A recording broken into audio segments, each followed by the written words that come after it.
Hi, everyone. Steve Adubato. We continue our series on New Jersey's next governor. Yes, there's an election in 2025, November 2025. We kick off with Sean Spiller, who's a Democratic candidate for governor in the great state of New Jersey and the president of the New Jersey Education Association. Full disclosure, NJEA, a big supporter and underwriter of public broadcasting and the Caucus Educational Corporation. Now that's all out of the way. Sean, how you doing? Doing well. It's great to see you. Thanks for having me. Good to see you. And let's do this. We've asked every candidate for governor this. You got a minute or less. Your background. We'll talk policy and issues in a minute. Your background, go. I think it's actually one of the most important things we're talking about because for me, one of the reasons I'm running is because of my lived experience. I think it's similar to most New Jerseyans. It's about being an immigrant myself, my parents choosing this country and certainly New Jersey for its great schools. It's also about a dad who had to be away for months at a time, sending money home. It's about understanding that our family was working hard in a state that's hard to afford, and that's New Jersey for so many folks. So for me, this is personal. It's about making sure that we maintain the wonderful things that are so special to New Jersey, but just making it a little bit easier for everyone out there who loves this place, loves taking advantage of everything we have to offer, but needs to be working 2, 3, 4 jobs, pinching pennies to make it work for them. That's what this is about, and that's why I'm running for governor. And a science teacher by background. Yeah, I'm a high school science teacher, and certainly really proud of the work there, and certainly get the inspiration from our students all the time. But it's also, I think, a lot of the skills that I know will be important in this role as well. Let's do issues. All right, look. New president, new Congress. President says, let's do away with the federal Department of Education. A, going to happen? Realistic? B, what if it were to happen? What would that mean, Sean? Yeah, I mean, hard to say when you're talking about somebody like President-elect Trump as to what he's going to do. He's president-elect as we do this. Once it's repeated, he will be the president. Go ahead, Sean. Yeah, as we look at this, I think we're in a space where he says a lot of things. I think he does intend to follow through with a lot of them. I saw some of his most recent proposals, still including that. And I think there's a couple ways, either formally to get rid of the department or also to just starve it of resources and funds. I think both are problematic, and certainly as an educator, but also as a parent of 2 young kids and understanding how important school is. It is troubling to see anyone who would say such a thing, but certainly it's going to be one of the issues that we have to focus on here in New Jersey. I think, quite frankly, I'm uniquely positioned in that space to help support our students each and every day. And to push back against what Trump is likely to do, including underfunding or, quite frankly, eliminating federal funding for our schools. Affordability, a top issue, not just in New Jersey, but in the nation. What, if elected governor, would you do to make New Jersey, quote, more affordable? Please. Yeah, well, I think it's probably more laser focused with a Trump president, right? Because he's going to be looking to give those corporate tax giveaways. He's going to be looking to give tax breaks to the ultra wealthy. And we've got to make sure that we are pushing back in a way that offsets that, and specifically make sure that there's tax breaks for middle-class folks, for working folks, for folks that are struggling to get by, making sure we're investing in our programs that oftentimes get cut. And, certainly whether that's early education, childcare, whether that's tax credits, there's a lot of spaces where people have programs that they rely on, and certainly supports that we offer here in state. And I think when the ultra wealthy and the corporate interests are getting those tax breaks, we're going to have to look at ways we say, hey, you're going to have to pay your fair share to support the very programs that help enrich New Jersey in terms of its diversity and certainly our strength, and support every single resident in this state. So there's going to be a lot of work to do there for sure. But I think we're going to be in a place where we have to look closely at the programs that are successful for our middle working class folks and those who need the supports the most. And push back against whatever may come from Trump in his actions. Sean, we've asked every candidate for governor this question, asking you as well. The migrant crisis is clear. It's real. People's interpretation of it may be different. People's approaches to dealing with it may be different. The President Trump talks about mass deportation day one. If governor of New Jersey, what would you do to deal with the migrant crisis, which is largely federal and national, but the state plays a role as well? Sean? Yeah, look, the state does play a role, but I'll say this: it starts out by we've got to be humane about this conversation, right? And I say that because I am an immigrant, right? And when we have these conversations, where's your family from, Sean? I was born in Jamaica. My mom's from Jamaica. My dad's from New Zealand, and lived all over the world and chose to come to this country and chose to live in New Jersey. My mom was a math teacher in Jamaica, so great schools were a must. Hence New Jersey. But I start with that because I think that as we have the conversation and we talk about, yes, the challenges that we have when we have, any number of individuals who need supports, and we want to make sure they're successful. And certainly, if you've got immigration as an issue and a conversation that the federal government has not been able to handle, it does become a state issue. We don't want to leave any student out. We don't want to leave any family struggling, understandably. But we can talk about it in a humane way, right? What are the supports that we can do here in state to make sure that people aren't pushed out of systems where they then have to resort to other methods to get by? But also, when we're looking at what Donald Trump says he's going to do, we also have to be mindful that things like separating kids from their parents or their mothers, that's just not who we are, right? So we've got to play a role in state. Yes, it's going to kind of depend on what the Trump administration actually does do. We've got to look at the supports and how we fund them and where they go. But we've got to do that in a way that I think is much more, centered on these are people we're talking about here than the president-elect does.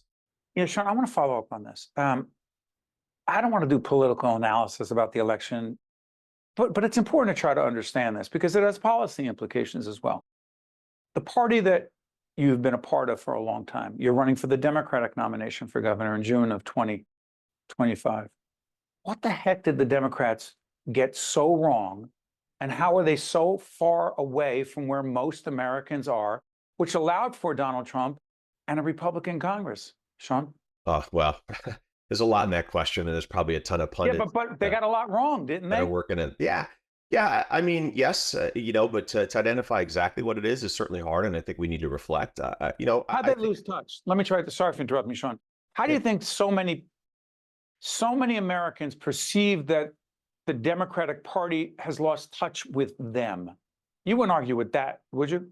Yeah, well, look, I would say this. One of the things I've learned is, and I say this as an educator, is we need to take a moment to listen and to kind of talk to people and to find out exactly why. I don't want to, sit here today and say, here's the exact reason why, everybody felt this way or that way.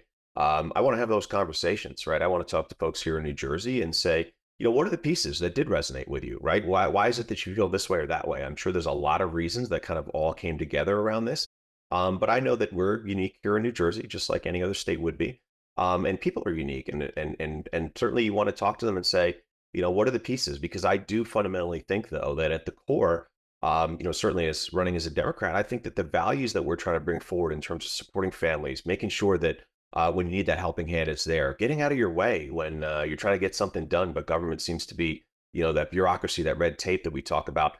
Maybe we don't do a good enough job there, but there's a lot that we can talk about and see, why is it that maybe you're feeling a certain way? But I'm telling you that what I hope to bring forward is really a New Jersey that works for you, right? A New Jersey that is caring, compassionate, but a New Jersey that understands that we want you to succeed. We're going to help you do it. We're going to get out of your way when you don't need us in the way.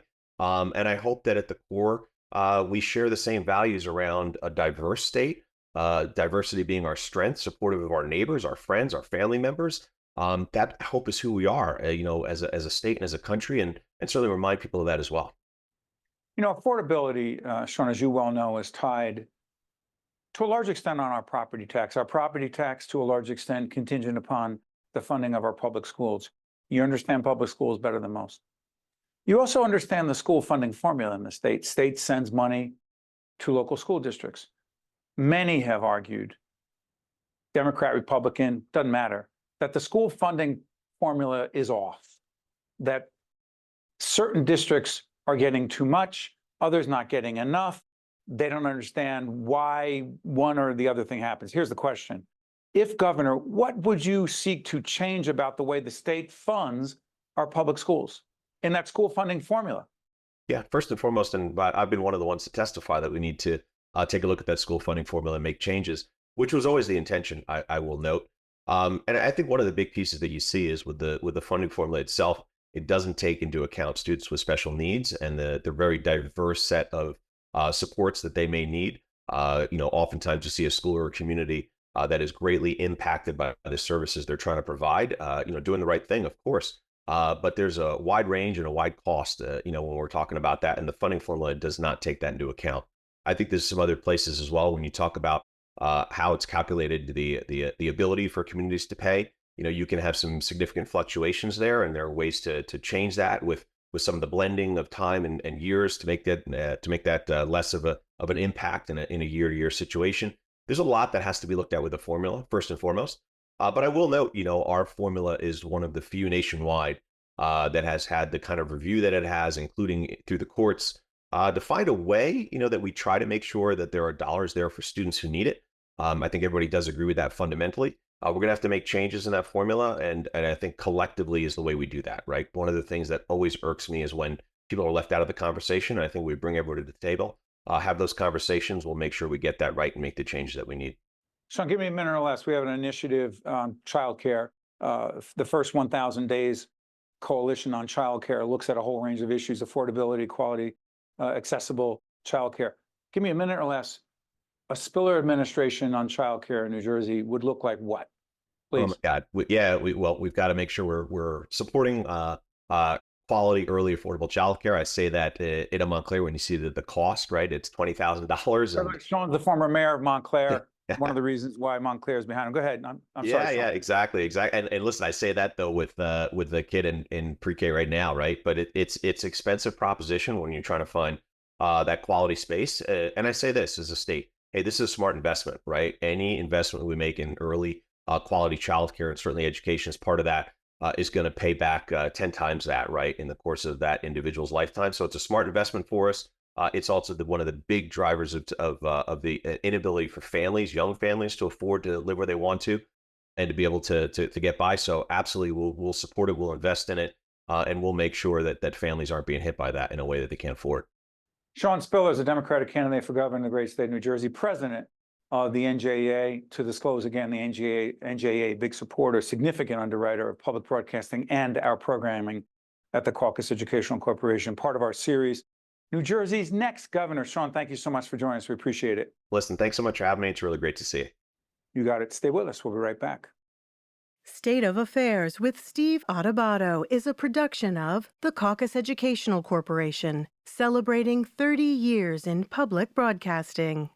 Funding has been provided by RWJ Barnabas Health. Let's be healthy together. The Turrell Fund, a foundation serving children. Horizon Blue Cross Blue Shield of New Jersey.